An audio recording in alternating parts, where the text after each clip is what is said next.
And the time when we were in Radha Damodar, you would come to Radha Damodar, it didn't look, you couldn't find a temple, it just looked like a regular entrance, and it was like all this, everything was falling apart, it looked like it had been bombed out.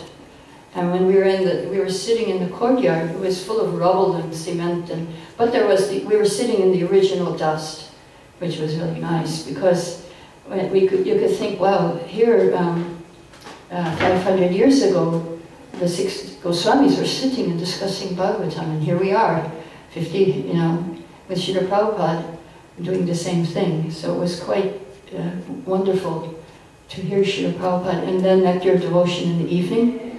And then after nectar devotion, we will all pile into his room, 30 or 35 of us, for darshan.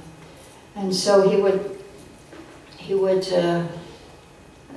sit on this dais, and we were on the ground, and of course, one time there were some bananas at his feet, and the famous Vrindavan monkey came in and stole the bananas and ran out. And Srila Prabhupada said, "See, how intelligent is that monkey? None of you would dare to do that." He said, "But the monkey is intelligent for eating, so don't be intelligent for eating." And so he was giving us different instructions about living in Vrindavan, not to make offenses to the Dham. And also, he was very protective of us. He didn't want us to go wandering everywhere, and especially of different association. He wanted us just to stay with him and associate with him. So he told us about that, not to go wandering around like that alone. So then, one time I was sitting in the darshan, and Prabhupada singled me out, and he said, "So, my sister tells me you speak Srimad Bhagavatam very nicely." So I didn't know what to say, because I never spoke Bhagavatam and what to speak of nicely. So then I was racking my brain, why she said that. Then I remembered, oh yes, on Janmashtami day, we had the tradition of reading Krishna book from morning till evening. So we all had to take turns, and my turn came, and there was not much audience for when I was reading Krishna book. I was reading Rasalila. Only Pishima, Prabhupada's sister, was sitting right in front of me, listening. And I was reading in English, and she only knew Bengali. But she was hearing so intently. And then when I was, I was very dramatic, and I was saying, and Krishna left the gopis, and she just started crying and crying and crying, and she told Prabhupada she speaks Bhagavatam very nicely. So that was the beginning of my Bhagavatam career, the blessings of Prabhupada. But one thing I realized 30 years later, I started speaking Bhagavatam. So then what I understood was that if the words come out of the mouth of a pure devotee, it must come true. So it was kind of a prediction in Vrindavan, and the same thing happened in Mayapur when I was with Srila Prabhupada, another prediction that came true 30 years ago. But I'll tell you about that a little later. So it was quite, again, austere. Wherever we were in India, it was austere. We were living in Keshigat, but the Jamuna was beautiful. In those days, it was very deep. We would jump off at Keshigat, we couldn't touch the bottom. And because we preferred to have our bath in the dark at Mangalarti rather than risk the bathroom, which had one light bulb which was always going out, and then it was very slimy, and we couldn't find how to turn on the water, and there was all these spiders, and so the Jamuna was much better. We just jumped in, Vishaka and I. But yes, but we were happy because we were with Srila Prabhupada. No matter how many austerities we did, he did more than us. And that's why we were so enthusiastic to follow him. He was the example of whatever he said. So therefore we could, do all these austerities. I remember going back to Vrindavan, I was very sick. I was in the horse cart, and I was laying at the feet of the devotees because I had a high fever and dysentery. And we went unreserved on the train, and I got separated, and there were I counted 27 people in my seat. It was like a unreserved train, in the floor, on the seat, in the luggage rack. Finally, I got the luggage rack, and I was very happy. to be in the luggage rack because I was the only one up there. But anyway, these were the different austerities that we did. So I was in Calcutta. I was happy to go to Calcutta. We were only 2 weeks in Bombay. They sent us there to be pujaris. They needed pujaris because I had a roof over my head. Yeah, it was, although there were rats and no water, no electricity, but it was good.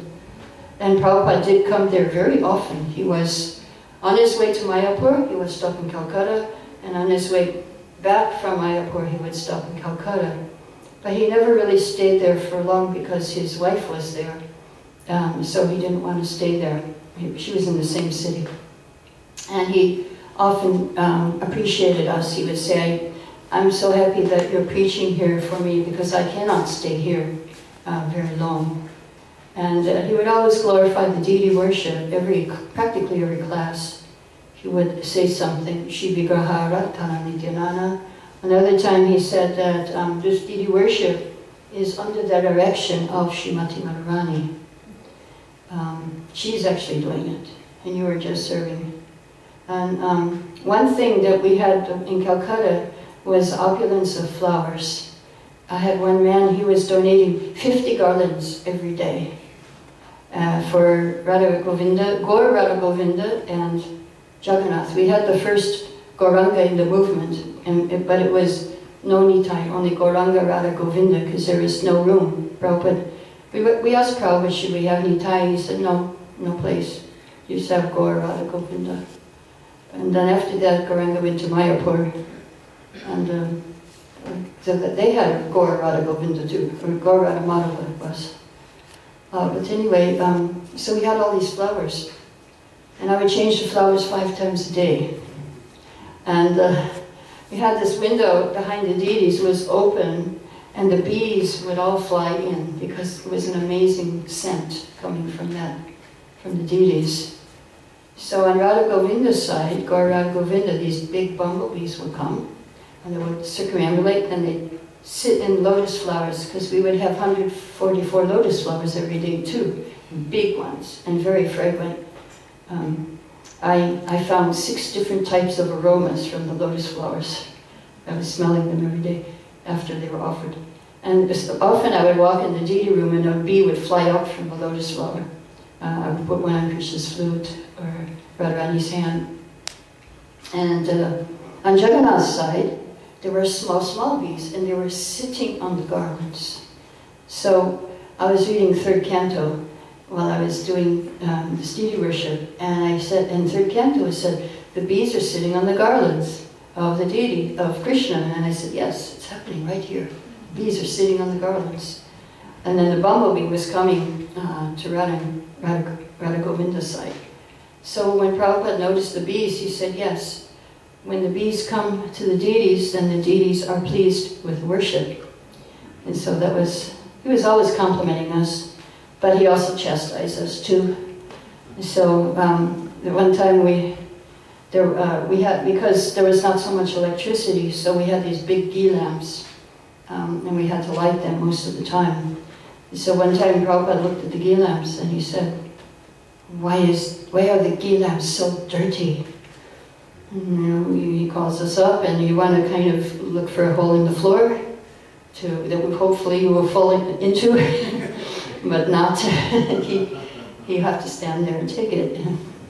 I wasn't very good at taking it, but anyway, that was happening too. We got both sides. We got praise and we got chastisement at the same time. But now I feel like it's nice because at least he noticed me. There's so many thousands of devotees, but he picked me out to chastise. And so even though at the time I couldn't appreciate it that much, but now I do. And so what happened in Calcutta, I was also typing for Srila Prabhupada when he would come. And one time I remember typing 5th canto. It was the prayers of Lakshmi. And the first one starts like Om Hrim Hrum Hrum Om Namo Bhagavate Rishikeshaya.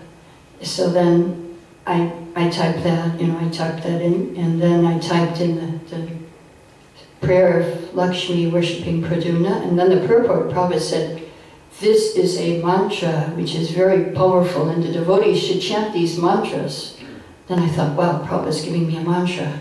And I played the tape 5 times to get the mantra in my head, you know. I just kept playing it over and over. My guru is giving me a mantra. So I thought, oh, I should learn this. So anyway, then one time in 1973, Srila Prabhupada came to Calcutta with his Sanskrit editor. And Pradyumna, he knew me because I was typing for the press when I first joined. When I first joined, I had to type Macmillan Bhagavad Gita typeset. So what they did, they said, okay, you have to type Bhagavad Gita. That means you have to learn how to transliterate. That means you have to learn Sanskrit. You know, first day I walk in and they give me Upanishad, so now you have, this is the Sanskrit, that's the English, now you just transliterate it, right? So he remembered me. So he said, okay, Prabhupada's going to Mayapur, and Prabhupada wants to do Chaitanya Charitamrita. So would you like to go with Prabhupada to Mayapur and type it? I said, yes. He said, so all you have to do is learn how to read Bengali. We're leaving tomorrow. I said, no problem, I'm going. They gave me a Bengali book and I learned how to read. So then off I went, you know, with Prabhupada to Mayapur. So for 1 month in Mayapur, we did the Adi Lila, all the Navadvip pastimes from chapter 13 to 17. I was typing for Srila Prabhupada. And again, austerities. We were living in the Lotus building, which was under construction.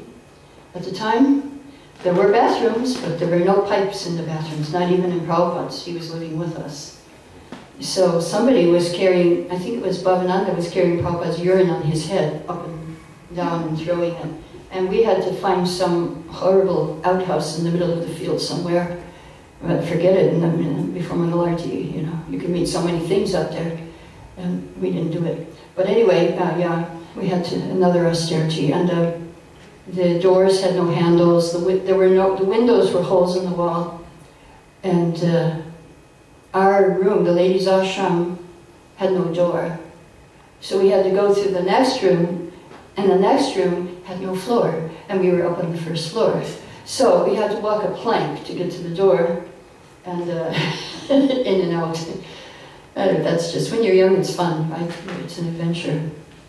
But then, so when I was in another room with typing Chaitanya Charitamrita. So I had this big, I was sitting on the floor, we had no chairs.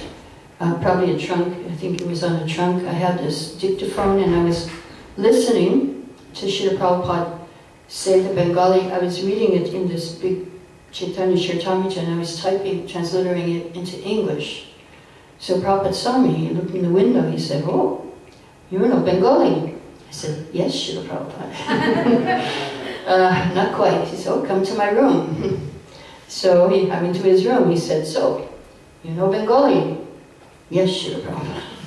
Good thing he didn't talk to me in Bengali. But anyway, so he said, so, you learn how to type in Bengali language and we will do many books together. So that was the second thing that never happened to me while Prabhupada was here. 30 years later, I started writing books, and I think it is with Srila Prabhupada, his inspiration. I think 12 or maybe 13, 14 books now already finished, and 5 more for this year, hopefully, will be done. So anyway, that never happened, but I did learn how to type in Bengali. So when Bengali Brahmachari came, his name was Satchidananda, he was teaching me how to type in Bengali. So then there was this Bengali typewriter, so I said, look, you don't have to look at the keys, you just look at the paper and you type without looking. I was teaching him touch typing. He said, oh, now I understand what Srila Prabhupada told me. Prabhupada told me, you teach her and you learn from her also. So I was teaching him touch typing in Bengali. My teaching career began also there, teaching that. So, so after a month in Mayapur, I didn't get to travel or anything because they called me back to be Pujari in Calcutta, because all of the Pujaris left the temple because they were afraid of the new temple president. So they all ran away. And who was that new temple president? It was Gargamuni Maharaj. So they all ran, and I became the default head pujari because they all left the temple. He wasn't so bad though. He was okay. He was quite okay. He taught me politics and diplomacy, how I could get things for the deities. Anyway, but it was quite okay, quite okay. And so in Calcutta, different things happened. I shared one thing in my first seminar that I was doing Mangalarti and turned around to offer the ghee lamp, and right behind me was Srila Prabhupada. And I did a quick puja and offered him the ghee lamp, and then the whole arti, I was very alert and very nervous. Prabhupada's watching me, so I have to really do nicely. So then after the arti finished, then I thought, well, I should do all my service like this, that Prabhupada is watching me very intently.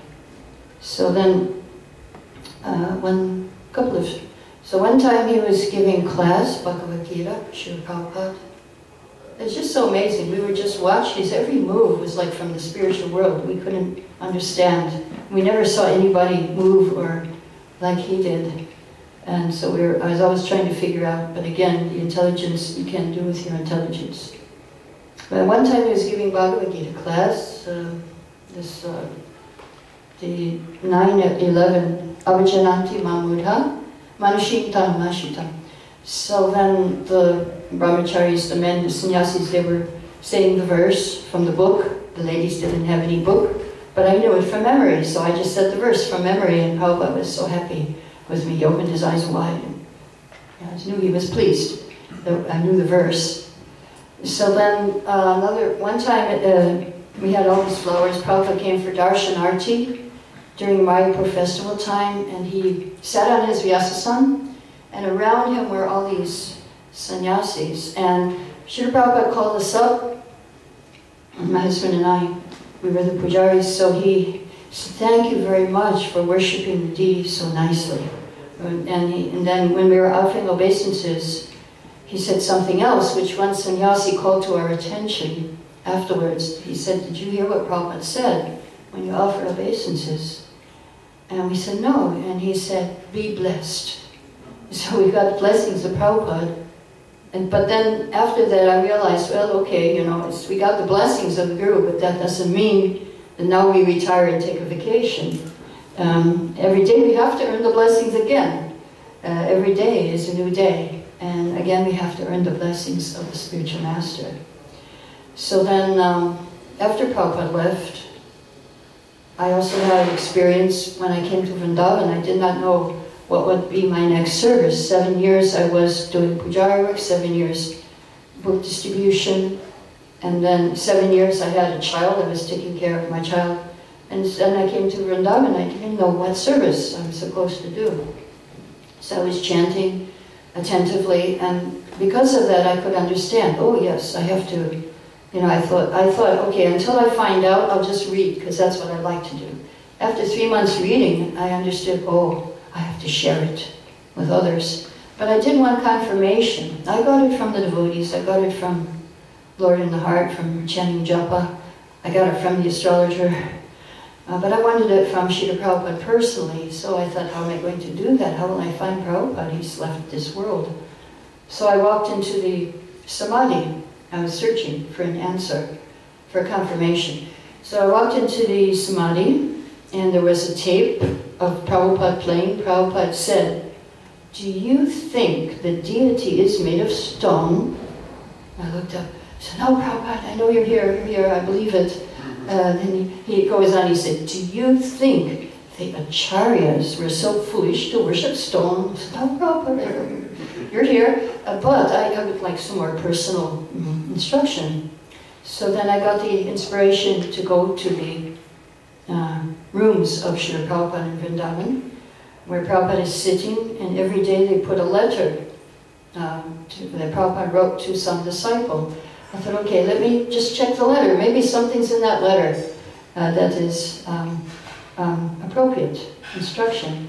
Sure enough, I picked up the letter. The letter said, now you are one of my senior disciples, so I'm depending on you, I'm counting on you to spread this Krishna conscious movement. You have learned the art of Krishna consciousness. Now you should teach it purely for the benefit of others. I said, okay, confirmed, I should teach. So then I started, but the problem was, it was 1974, women don't speak in the temple at that time. There was no Bhagavad Gita class. The VIH, Vrindavan Institute, was only for men. Bhakti Shastri, there was no women, we're not allowed. So I thought, how am I going to teach? I could not, I said, Prabhupada's order, and I'm still, so I just started it in my room. I was living outside in a room, I just started teaching Bhagavad Gita. Devotees were coming. But then the chowkidars, they said, no, you cannot do this, you cannot bring, this is a private house, people cannot come here. So I thought, okay, so then I went up to the Krishna Balaram guest house on the roof, and I started teaching up there, Bhagavad Gita. So that went on for 1 year, and after 1 year I got a place behind MBT where people could come. It's not my place, but I lived there, a devotee's house. And so for 2 years I taught there, and after 3 years of just teaching myself, then they started the Women's Bhakti Shastri in the VIH, 1997. Then I started teaching there.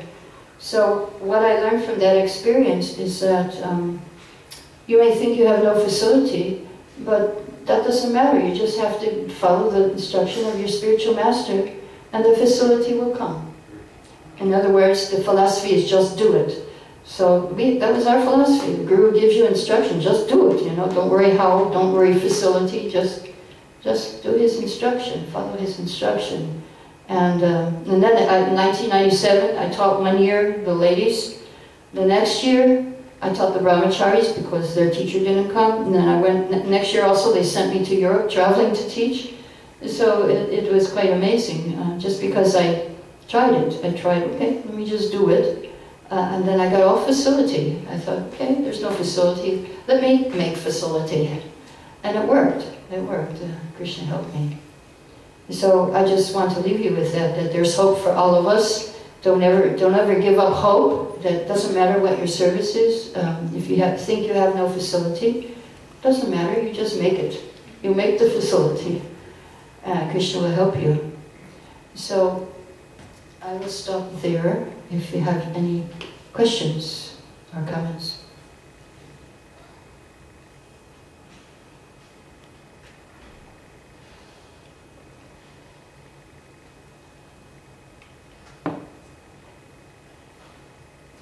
Okay, yes?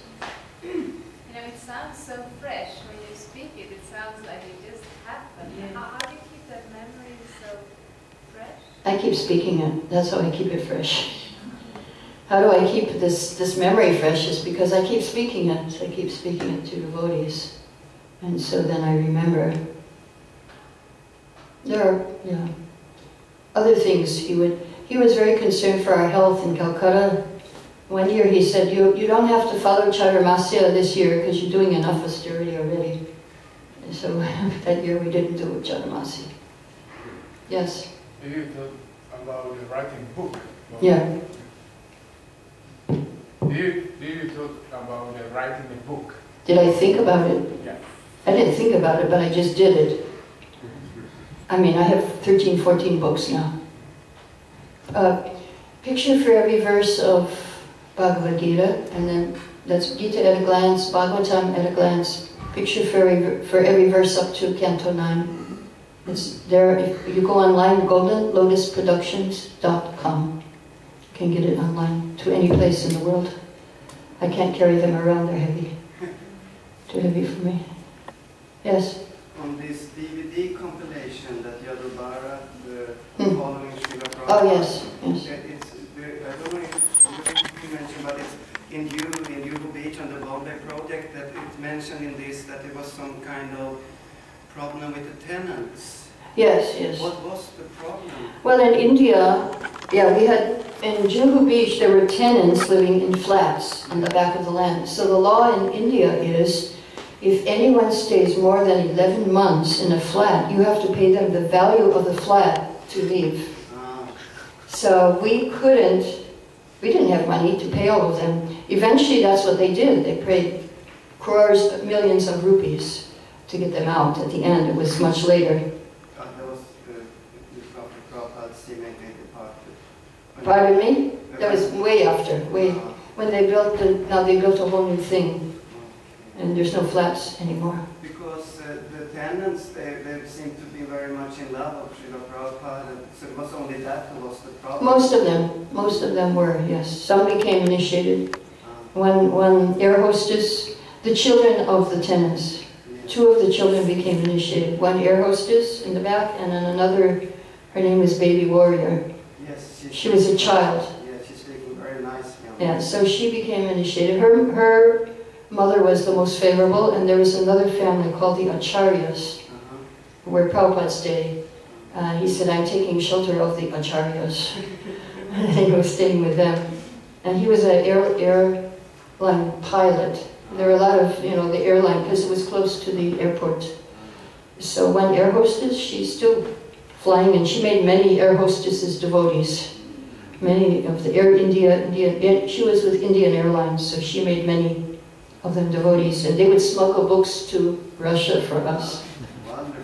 Yeah, she smuggled my books to Russia, I believe. Could you also let us know something when they came down, when they had this critical moment when they tried to come and tear down the structure? Yeah, I was in Calcutta. I was not there. But all I know is they got an order to demolish the temple, and they were taking all the devotees to jail. And one lady devotee who was a pujari, she was trying to protect the deities from them, and she had her hands stretched out across, she's holding onto two poles, and she was a very big person. But they did drag her, I heard by the hair, to the van and took her to jail. What was her name? Maitili. She's still around struggling for existence somewhere in America. Yeah, she's still there. Yeah, she did that. And yeah, that was, but then it was stopped by one politician. One politician found out what they were doing, and he stopped the demolition. And then they had the whole weekend to rebuild the temple, because during the weekend, the other people, they could go to court and stop it.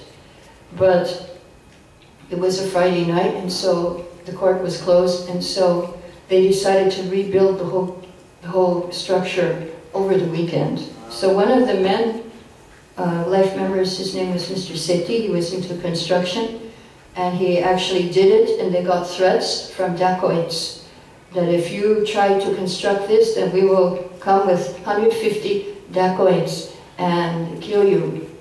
So the person, Mr. Sethi, he came with his big gun. He said, okay, I have 150 bullets for you. And he sat right in front of the construction to guard it the whole time. And they finished it. They finished it over the weekend. Then the court came and they brought it to court. We should, it should not be here. And the judge said, whatever has been built, and let it stay. So then that's what happened. And then they had a huge propaganda, and they got a lot of people to support the devotees. And finally, the main demon, he had a heart attack and died. Yes. And Prabhupada was very happy about that. It's called Kamsa. Yeah, Kamsa or Hiranyakashipu, yeah. Hiranyakashipu. Or like, how did Sri Radha Govinda come to Calcutta? They came before I did, so I don't know. I believe they were in one pandal. Prabhupada had these pandal programs all over India. I think they were in the Delhi pandal. There were 3 sets of deities, and one of them was Govinda. Okay, they came before me. But Gauranga came while I was there. Is this the Gauranga that in Srila Prabhupada's book? Yes. That one came, and then they were worshipping that one in Mayapur, that Gauranga. The small Radha Krishna deities in Calcutta are